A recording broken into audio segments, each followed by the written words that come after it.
نکتہ جو میں ناظرین کی خدمت میں عرض کروں گا کہ اس شادی کے اندر بے پناہ فضیلتیں ہیں ان دونوں ہستیوں کے لیے، وہ تو اپنی جگہ مسلم ہیں۔ ہم نے ایک نکتہ جو اس سے لینا ہے وہ یہ لینا ہے کہ پیغمبر اسلام صلی اللہ علیہ وآلہ وسلم نے جس سادگی سے اور جس روحانیت سے اس کام کو انجام دیا ہے، اس میں یہ جو آپ فرما رہے ہیں اس کی طرف ہمیں توجہ دلائی ہے کہ شادی کے کام کو آسان بنانا چاہیے، لیکن خود شادی کرنے میں دقت کرنی چاہیے کہ وہ جو خاتون ہیں اور مرد ہیں یہ دونوں جو ہیں روحانی اور معنوی طور پر ہم پلہ ہوں، یعنی رشتہ ڈھونڈنے میں اور وہ جو شخص انتخاب ہونا ہے چاہے وہ خاتون ہو یا مرد ہو اس میں ضرور دقت ہو، وہ ایک پیچیدہ مسئلہ ہے، اس میں توجہ ہو، اس میں دقت ہو، چھان بین ہو، لیکن خود شادی کو آسان بنایا جائے۔ اب ہم دیکھتے ہیں کہ خود بی بی کا بھی ایسے ہی ہوا تھا کہ بڑے بڑے رؤساء اس زمانے کے رشتہ لے کے آتے تھے، حتیٰ کہ خلیفہ اول دوم کے بارے میں بھی نقل ہوا ہے۔ تو پیغمبر اسلام صلی اللہ علیہ وآلہ وسلم دو جواب دیتے تھے، فرماتے تھے کہ میری بیٹی جو ہے وہ راضی نہیں ہے۔ اس میں بھی ایک درس ہے کہ باپ جو ہے اگرچہ وہ تمام تر اختیارات رکھتا ہے، ولی ہے، ولی کہتے ہیں، لیکن جس کی شادی ہونی ہے وہ بچی اور خاتون کا راضی ہونا ضروری ہے۔ بے شک۔ دوسرا فرماتے تھے کہ اللہ کی مرضی نہیں ہے، میں اس میں پروردگار کے امر کا منتظر ہوں۔ اب اسی دوران ہم دیکھتے ہیں کہ جب عرب کے بڑے بڑے شیوخ، رؤساء اور بڑے بڑے عمراء نے جب اپنی کوششیں کر لیں تو ہم دیکھتے ہیں کہ انہوں نے امیر المومنین کو جا کے خود ہی کہا، اہل قریش نے اور بعض بنی ہاشم کے بزرگان نے، کہ اے علی تو اتنا قریب ہے پیغمبر کے اور اتنی تیری خدمات ہیں اور یہ دین جو ہے اس کے بچانے میں، اس کی حفاظت میں اتنی تیری قربانیاں ہیں، تم کیوں نہیں جاتے اور جا کے پیغمبر سے جو ہے وہ بی بی زہرا سلام اللہ علیہ کا رشتہ کیوں نہیں مانگتے؟ تو امیر المومنین اس حوالے سے کہتے تھے مجھے شرم آتی ہے، لیکن پھر بھی اصرار پر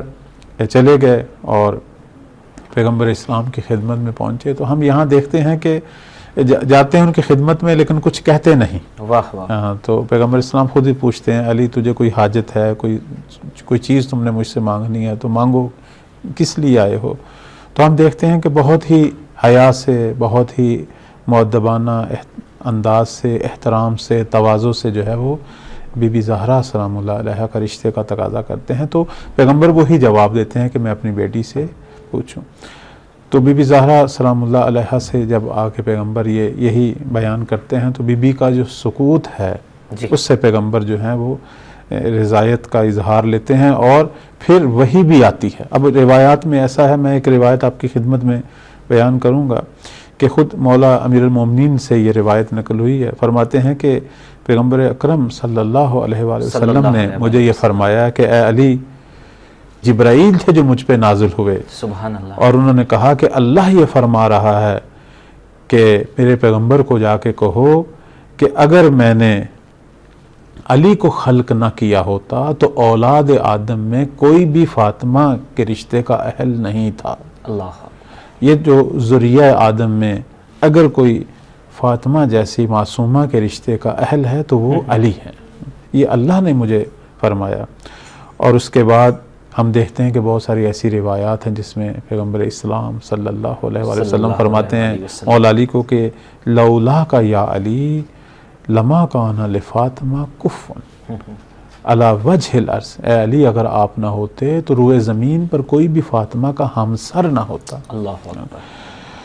اب یہاں ہمارے ایک بہت بڑی شخصیت حوزہ علمیہ قم کے آیت اللہ حسن زادہ عملی حافظہ اللہ فرماتے ہیں کہ یہ روایت ہمیں یہ بتا رہی ہے کہ نکاح جو ہے وہ کف پر، ہمسری پر ہے، بے شک، کہ نکاح کے اندر ہمیشہ جو ہے وہ دونوں کے معیار کو، جو ان کا دینی، معنوی، روحانی معیار ہے اور نسب کے اعتبار سے، ان سب چیزوں کو دیکھنا چاہیے۔ کبھی بھی ایک غیر معصوم جو ہے وہ معصومہ خاتون کا کف نہیں ہو سکتا، چاہے اس کے پاس جتنا بڑا نسب ہو اور جتنا زیادہ اس کے پاس مال ہو، شہرت ہو، جو کچھ دنیا کا ہو، معصوم خاتون کا جو کف ہے وہ ایک معصوم مرد کی شکل میں ہی ہوتا ہے۔ تو ایک بہت بڑا جو درس ہمیں ملا ہے وہ یہ ہے کہ ہم نے بچے بچیوں کی شادی کے لیے کس چیز کو معیار بنانا ہے۔ بعض دفعہ لوگ سوال بھی یہ کرتے ہیں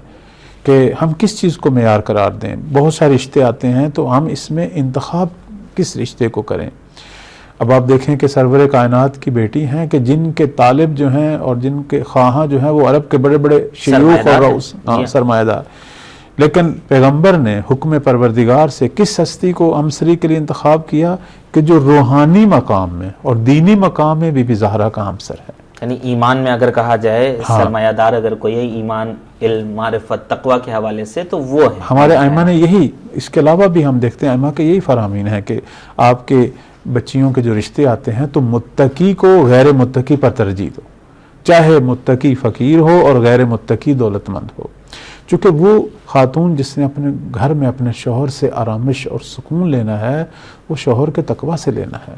جس کے اندر خوف خدا ہے وہ کبھی بھی اپنی بیوی کے حق میں زیادتی نہیں کرے گا، بیوی کے حق میں ظلم نہیں کرے گا، ہمیشہ اس کے آرام کا اطمینان کا خیال رکھے گا، جیسا کہ ہم بی بی زہرا سلام اللہ علیہا اور مولا علی کی ازدواجی زندگی میں دیکھتے ہیں کہ بیوی کو کبھی بھی شکایت نہیں ہوئی. حالانکہ مولا علی کی عمر جو ہے وہ ساری ازدواج کے بعد اگرچہ تنگ دستیاں تھیں لیکن بیوی کی قناعت اور تفاہم جو مولا علی کے ساتھ تھا، اپنے شوہر کی مشکلات کو سمجھنا اور اس کا ساتھ دینا. اور مولا علی علیہ السلام بھی تمام تر اظہار جو ہے وہ بیوی کے حق میں کرتے تھے، تمام تر امور میں ان کی مدد کرتے تھے اور کوشش یہ کرتے تھے کہ میری طرف سے کسی قسم کی کوئی شکایت. تو یہ ساری چیزیں ہمارے لیے درس ہیں. تو اب یہاں ہم دیکھتے ہیں کہ کس سادگی سے امیر المومنین آ کے رشتہ مانگتے ہیں. اب یہ بھی ایک درس ہے نا کہ اب ہمارے ہاں بعض اوقات لوگ برا منا جاتے ہیں کہ یہ بچہ آ کے ہماری ایک نوجوان آ کے ہماری بیٹی کا رشتہ مانگ رہا ہے، اس میں رسم کا خیال نہیں رکھا گیا، رواج یہ ہے فلانے آئیں وہ آئیں، اتنے لوگ اکٹھے ہوں، اتنا پیسہ لگتا ہے ان بعض رسومات پہ. تو اب یہاں کتنا بہترین ایک انداز سے ہم دیکھتے ہیں کہ ایک جوان آتے ہیں علی جیسے اور پیغمبر سے آ کے ان کی بیٹی کا رشتہ مانگتے ہیں